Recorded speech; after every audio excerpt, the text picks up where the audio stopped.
My name is Frank Merrick. I'm 64 years old. I would learn that the man who stood up at my retirement party and toasted 30 great years had already arranged for me to disappear from my own company. On paper first. I didn't know that yet. I only knew the room smelled like sheet metal and sheet cake, an odd combination that somehow made sense for us, and that Gary Ashford was smiling at me from across the plant floor like he meant it. Gary and I started Merrick Ashford Manufacturing in 1994, out of a rented bay on the east side of Dayton, Ohio, with one second-hand lathe and just enough capital to make payroll for 6 weeks if nothing went wrong. Everything went wrong, regularly, for the first 2 years. We slept in the office more nights than either of our wives would have liked. We machined our first successful part, a small steel bracket for a conveyor assembly, on a Tuesday afternoon in March, and Gary was so happy he bought a six-pack, and we drank it sitting on overturned crates like it was champagne. I had a piece of that first part cast into keychain fob, a little gear no bigger than a quarter, and I've carried it on my keys for 30 years. I didn't think about it much anymore. It was just weight in my pocket. The way a wedding ring is just weight on a hand until the day it isn't. My wife Carol died 4 years ago. Cancer, slow at first and then not slow at all. After she was gone, the plant became the only place that still felt like it needed me. Carol used to joke that I loved that building more than I loved sleeping in, and after she died, that joke stopped being a joke and became more or less accurate. Gary took more of the financial side over those last 2 years. Meetings started happening without me in them. Numbers started sounding good in ways I didn't fully follow. New contracts, a restructuring. Language that used to be simple turning into language that needed explaining twice. The company looked busier. It somehow felt thinner. I told myself that was just what it looked like. Handing things over gradually. The natural shape of winding down toward retirement. I didn't examine that feeling too closely. Grief makes you generous with your trust in exactly the wrong direction. So when Gary called me into his office one Thursday and said he wanted to throw me a party, 30 great years, Frank. You've earned this. I felt something loosen in my chest that had been tight since Carol's funeral. Half the plant was invited. Caterers, a banner, folding chairs set up between the CNC machines because Gary said the shop floor was where the real story happened. His assistant, a young woman named Priya, spent the morning prepping a folder of paperwork off to the side. She looked nervous doing it, glancing at Gary more than the documents. Just formalities, Gary told me, catching me watching her. Sign where I flagged it, before things get loud tonight. I didn't think much of it. I was tired, and being celebrated felt like reason enough to stop asking questions I might not have liked the answers to. The party started at 6. By 7, I noticed Gary kept steering me, gently but persistently, toward a side table where that folder sat waiting under the fluorescent lights. "Let's get the boring part out of the way," he said, sliding a pen toward me. "Before the toasts." I reached for it. His hand came down flat on the folder before mine got there. "After the toast," he said. "Let's not make it about paperwork tonight." I pulled my hand back. Something in his voice had gone thin for just a second, stretched over something else. I noticed things after that I hadn't let myself notice before. Gary was pouring drinks for everyone, for the machinists, for Priya, for the plant manager. But I realized, watching him work the room, that his own glass had stayed full since 6 o'clock. He wasn't drinking. Gary always drank at these things. A younger man I didn't recognize, mid-30s, good suit, stood near the folder the entire night, not talking to anyone, just standing there, the way a person stands near something they've been told to guard. My thumb found the gear fob in my pocket. I turned it over without thinking, the small ridges of it worn smooth after 30 years of exactly this, my hand, needing somewhere to go when my mind was somewhere else.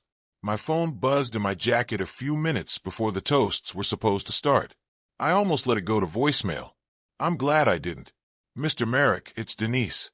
Denise Okafor from the pharmacy." Her voice was fast, low, like she was speaking from somewhere she wasn't supposed to be. "I know this isn't protocol.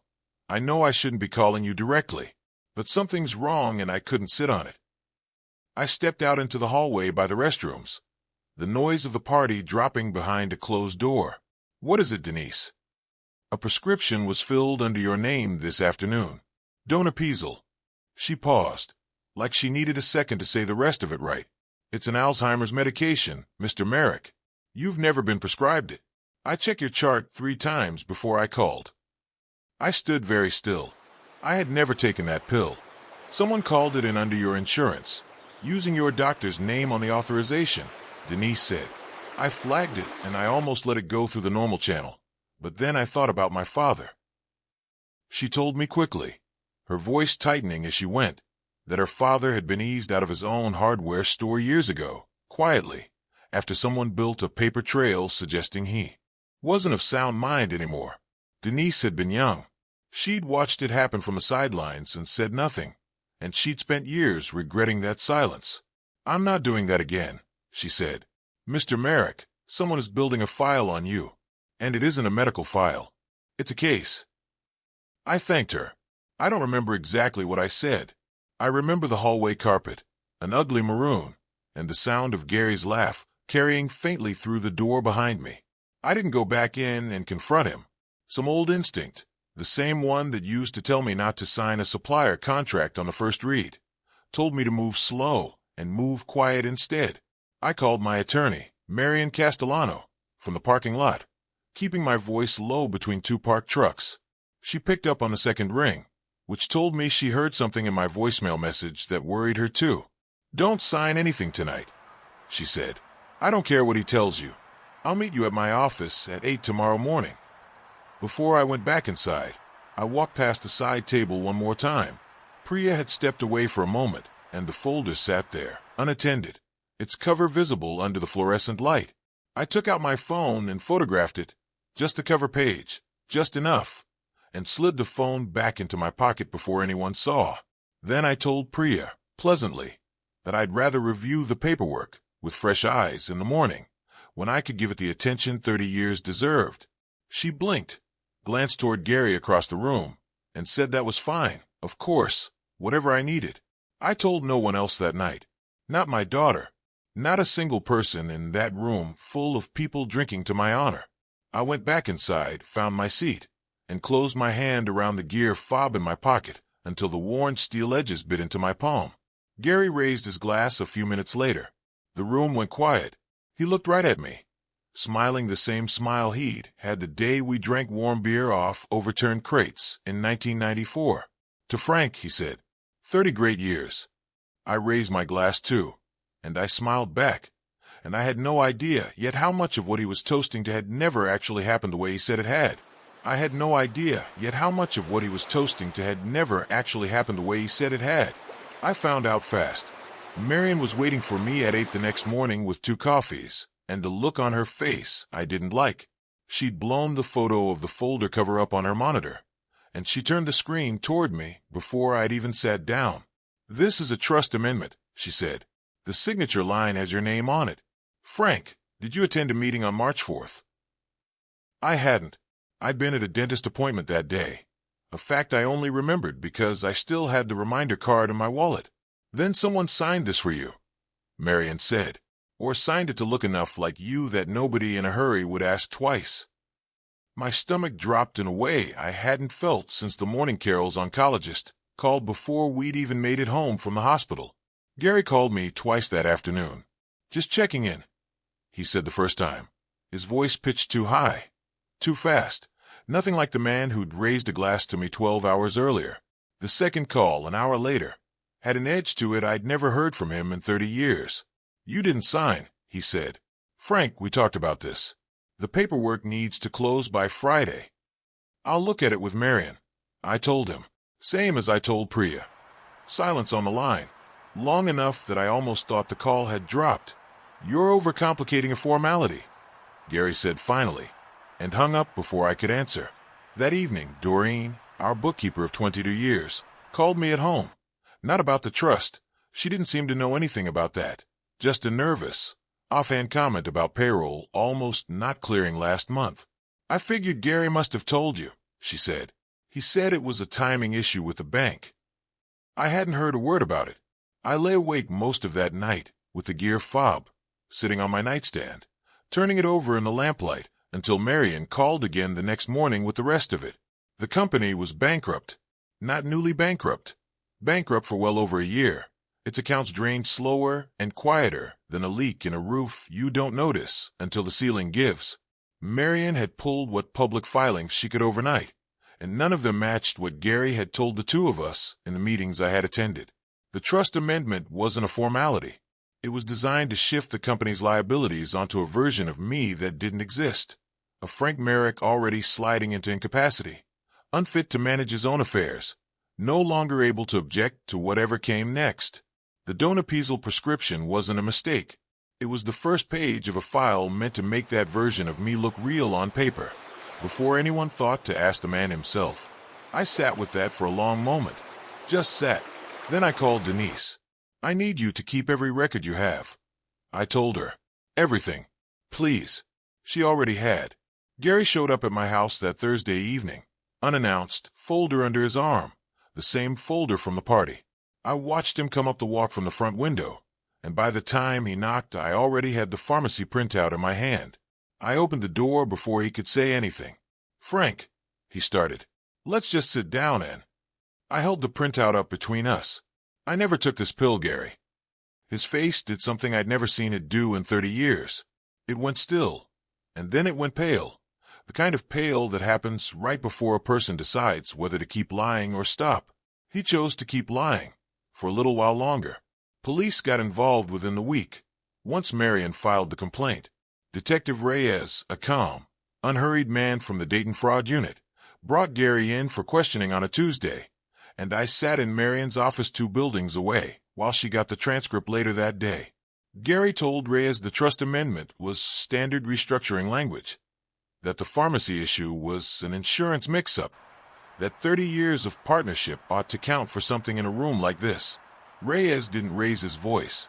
He just slid a printout across the table, the pharmacy's dispensing log, my actual signature from a decades-old loan document laid beside the forged one on the trust papers, side by side under the fluorescent light. Gary looked at it for a long moment. I only needed it to look bad enough on paper, he said. I never actually. He stopped. Too late. That was the sentence that ended it. Reyes told Marion later that everything after that point was Gary trying, and failing, to explain his way backward out of 6 words he couldn't take back. The forensic accountant Marion brought and found the rest over the following weeks, and none of it was recent. Gary had been diverting company funds for nearly 3 years, routing cash through a shell consulting arrangement with a name so generic, Ashford Strategic Partners, that no one had thought to question an invoice from it. Some of it, I learned, started before Carol even died, which was its own particular kind of gut punch. The idea that he'd been doing this while I was sitting in hospital waiting rooms trusting him to run things. A former employee from a company Gary had run in the early 1990s came forward once his name hit the local news. A nearly identical story. Funds diverted, records altered. No charges ever filed because nobody had believed a warehouse foreman over a man in a good suit. They believed it this time. Gary was convicted of forgery, fraud, and attempted exploitation of a vulnerable adult. That last charge built entirely around the fabricated incapacity claim, the file that never should have existed. He's serving his sentence now at a facility 2 hours from Dayton. I haven't visited. I don't think I will. Merrick Ashford Manufacturing couldn't be saved. The debt was too deep, the fraud too long-running, and I made peace with that faster than I expected to. What mattered to me, once the dust settled, was smaller and more specific. I worked with Marion for weeks to make sure every remaining employee got their final wages and severance paid in full before the doors closed, down to the last dollar. Whatever else that company became in its last year, I wasn't going to let its last act be another shortfall landing on people who'd done nothing but show up. I met Denise for coffee a few weeks after the plant closed, at a diner near the pharmacy where this whole thing started with a phone call I almost didn't answer. I brought the gear fob with me. The real one had stayed on my keys, but I'd had a jeweler cast a small bronze replica from the mold. I slid it across the table to her. This was the first part Gary and I ever machined together. I told her, back when none of this had happened yet, and neither of us knew who we'd turn out to be. I'm starting a scholarship with it, for kids learning the trade at the community college, and I want your name on it, right next to mine. She turned the little bronze gear over in her fingers, The same way I turned the real one over on my nightstand all those nights. Why, she asked. Because you're the reason there's anything left of me to give. Here's what I've come to understand in the months since. 1. A signature can be forged. A life's work can't be. Gary managed to fake my hand on a page. He never once managed to fake 30 years of actually showing up. 2. The people with the least reason to protect you are sometimes the only ones who will. Denise owed me nothing. She called anyway. 3. Money didn't make Gary dishonest. It only stopped giving him a reason to hide it.